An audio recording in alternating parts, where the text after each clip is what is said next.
Aujourd'hui, on va parler d'un sujet central pour progresser en musculation, en force ou dans n'importe quel sport, la récupération. Vous pouvez avoir le meilleur programme, soulever le plus lourd tous les jours, mais sans récupération, vos performances stagneront et vous risquez la blessure. La force et la prise de muscle ne dépendent pas que de l'effort, c'est aussi une question de système nerveux et de récupération. Imagine ça, tu es dans une salle de sport, la barre est lourde, chacun de tes muscles crie, tu as tout donné, tu crois que demain tu seras plus fort, mais le lendemain tes jambes refusent de te porter. Et tes bras sont des blocs de béton. La majorité pense que la force naît de l'effort seul, mais c'est faux. Le progrès vient d'un équilibre subtil entre effort et récupération. Et dans cette vidéo, je vais te montrer comment transformer chaque séance lourde en moteur de progression, avec des conseils applicables à tous. Ça fait 3 ans que je fais du power building, avec des fréquences extrêmes, et aujourd'hui j'arrive à m'entraîner plus que jamais sans fatigue, ou en tout cas en la réduisant au maximum. En un mois, j'ai pris plus 20 kg sur mon deadlift grâce à une répartition intelligente de volume.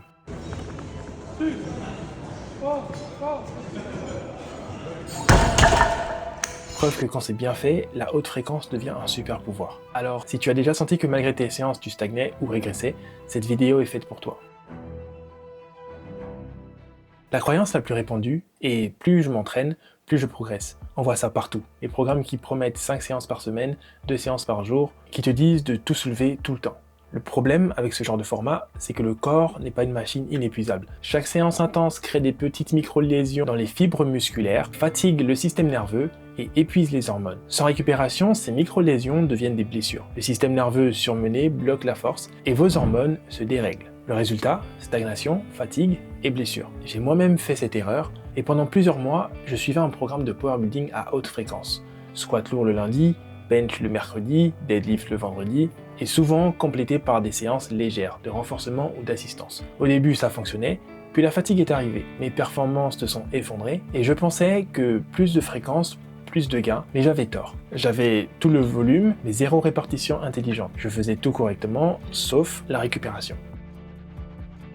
Il se trouve que j'étais convaincu que je devais pousser plus pour progresser plus. Puis un jour, après une séance de squat, j'ai senti que quelque chose ne cliquait pas. Mon corps était épuisé, mais je me disais mentalement que c'était normal. Puis j'ai décidé d'étudier le sujet, de comprendre les mécanismes réels derrière la récupération. Ce que j'ai découvert a complètement changé ma pratique. Il y a un mois de cela, j'ai tout remis à plat. Et voici mon programme actuel. Donc on a du bench à 5 fréquences, du squat à 2 fréquences, et du deadlift avec 2 fréquences lourdes, un volume et un renfort. Donc en voyant mon programme, on pourrait se dire que c'est beaucoup, et pourtant, je n'ai jamais été aussi fort. Avant, je faisais moins de séances, mais toute l'intensité était concentrée sur chacune. Résultat, trop de contraintes sur les articulations, les muscles et la récupération étaient insuffisantes. Avec ce nouveau format, je me permets plus de temps. Je mets parfois moins lourd sur une séance, mais le tonnage hebdomadaire est bien plus élevé. Il se trouve que je récupère mieux et pleinement. Le résultat sur le dernier mois est, par exemple, mes 15 kg supplémentaires sur mon deadlift. Je me sens toujours capable de faire mieux. Pourquoi ? Parce que ce que j'ai compris, c'est que ce n'est pas le volume qui tue, mais la répartition et la récupération. La récupération n'est pas un luxe, c'est un levier stratégique, le facteur qui transforme l'effort intense en gain tangible. Si vous ignorez votre récupération, vous gaspillez votre potentiel. Alors, tu sais, avant de te montrer mon protocole, j'ai voulu savoir ce que la science disait vraiment. Parce que moi, je peux te raconter mon expérience, mais est-ce que ça vaut réellement le coup pour tout le monde ? Et c'est là que les méta-analyses entrent en jeu. Alors qu'est-ce que c'est une méta-analyse ? Une méta-analyse, c'est un peu comme un super détective. Elle prend toutes les études qu'elle peut trouver sur un sujet, parfois des centaines, et puis elle les met ensemble pour voir ce qui se passe vraiment. On ne se base plus que sur un petit test isolé, mais sur des milliers de participants, ce qui rend les conclusions beaucoup plus fiables. Il y a cette méta-analyse de Grick qui date de 2018. Ici, on regardait la fréquence des entraînements et comment ça influence la force. Les chercheurs ont rassemblé une vingtaine d'études avec plus de 600 participants. Ils y ont comparé des groupes qui faisaient le même volume total, mais répartis différemment. Certains faisaient toutes leurs séries sur 2 jours, d'autres les étalaient sur 6 jours, et ce qu'ils ont découvert, c'est que ceux qui répartissaient leurs séries gagnaient plus de force sans ressentir plus de fatigue. Moi, ça m'a parlé directement. Je me rappelle avant, je faisais 2 séances de bench par semaine et j'avais l'impression de stagner. Puis je suis passé à 5 et mes charges ont commencé à exploser. La science venait de confirmer ce que je vivais. Et ensuite, il y a la méta-analyse de Schoenfeld en 2019 qui s'intéressait à l'hypertrophie. Là, ils ont analysé presque 50 études avec plus de 1300 participants. L'idée, c'était de voir si répartir le même volume sur plusieurs jours avait un impact sur la croissance musculaire. Et effectivement, le muscle réagit mieux quand le volume est réparti, parce qu'il est stimulé plus régulièrement sans être surchargé d'un coup. Quand j'ai appliqué ça, j'ai vraiment senti mes muscles répondre différemment, comme s'ils étaient sollicités plus efficacement et ma fatigue globale, elle, était plus basse, ce qui m'a permis de continuer à progresser semaine après semaine. Et enfin, la dernière dont je voulais vous parler, c'est celle de Ralston. Lui et ses collègues, en 2018, ont étudié le rôle du volume total. Ils ont compilé plus de 80 études pour voir si faire plus de séries fait vraiment grandir les muscles et comment la répartition sur la semaine change tout. Ils ont montré que plus le volume est élevé, plus les muscles grandissent. Mais seulement si tu ne concentres pas tout dans 2 ou 3 séances. Quand tu étales intelligemment, tu peux augmenter ton tonnage, stimuler tes muscles régulièrement et éviter la fatigue excessive ou les blessures. Pour moi, c'est exactement ce que j'ai vécu. J'avais mis tout mon volume sur 3 jours et je stagnais.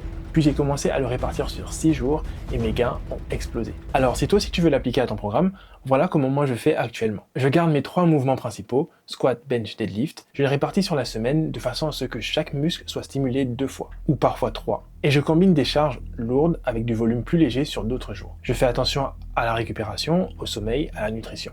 Résultat, je progresse de façon régulière, mes muscles répondent, ma force augmente et je me sens toujours frais. En gros, la science confirme ce que mon corps me disait depuis longtemps.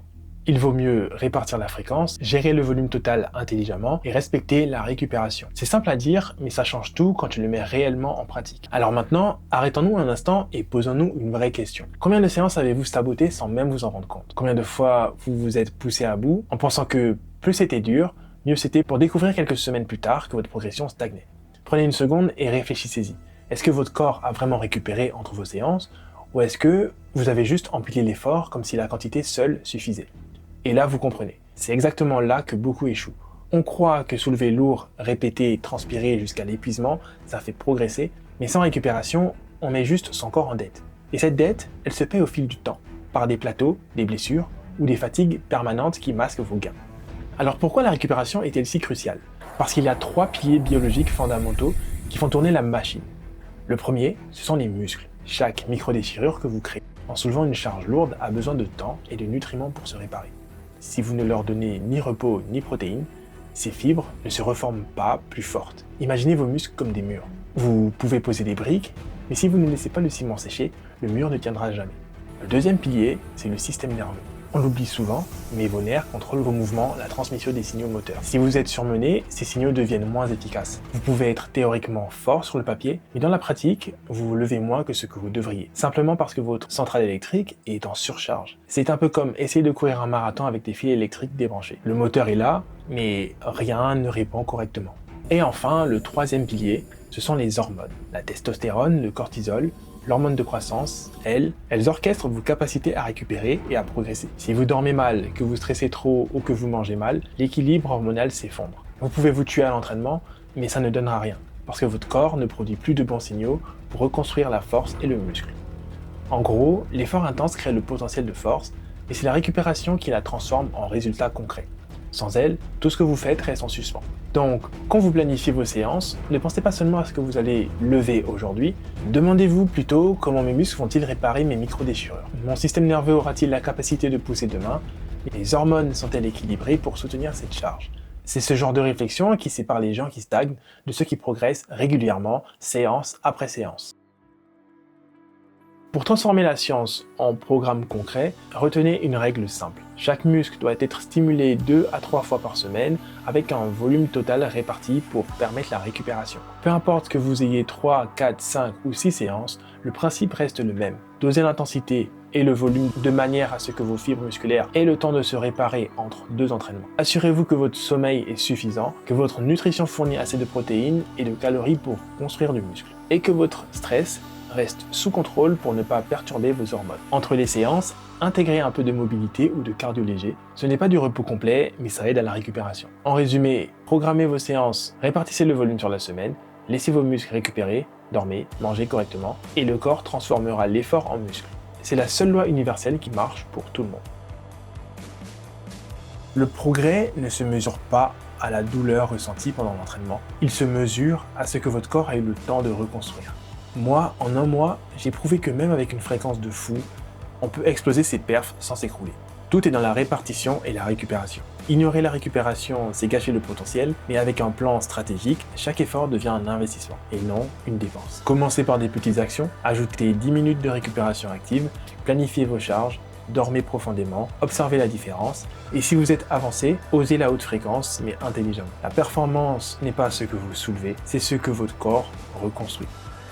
Alors, merci d'être resté jusqu'à la fin de cette vidéo. Si elle t'a plu, abonne-toi, active la cloche et mets un like, car ça aide énormément et améliore le référencement.